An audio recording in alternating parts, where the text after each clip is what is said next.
nghe dây nung xìa tay sắc mê môi hạt và mình tiền xìa về đi cần lăng rê ngô măng chuối lâu tình vừa rinh lá gần vàng qua thì môi ăn sâu khuất đi cần nghe nắng sắc mê không yêu sông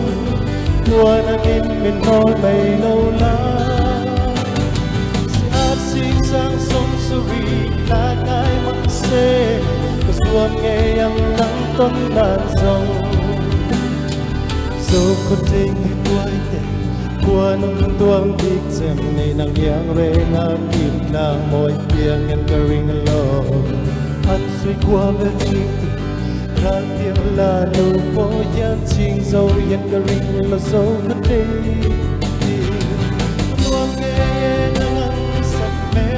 yêu sông qua nắng in mình nói mây lâu lá hát xinh sang sông suri là cái mắc xê xuân nghe âm nắng tuấn đàn sông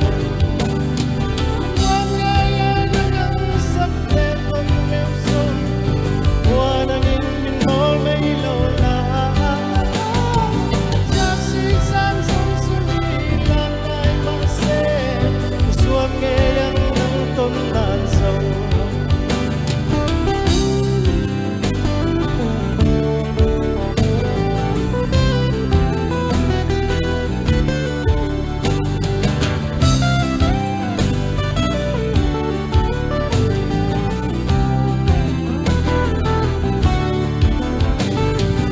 quang nghe nagang sắc mel tuấn mêu sông bùa nang in mình thôi mây lâu lá xa xí sang sông suri là cái mắt xê xuân nghe âm nắng tuấn đàn sông dẫu có thấy từ tuổi tệ bùa nung tuang big xem này nàng yang re nga kim trang môi tiếng nhân cơ ring lo hắn xoay qua về chính tu lan tiếng là nụ phố yan chinh dâu nhân cơ ring lo dấu khuất đây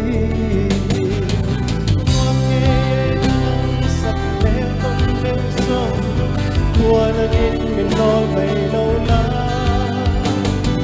xa xinh sang sông suri là cái mắc xê xuân nghe âm nắng tuấn đàn sông sắc đen không nêu sông qua nắng in mình nói mây lâu lá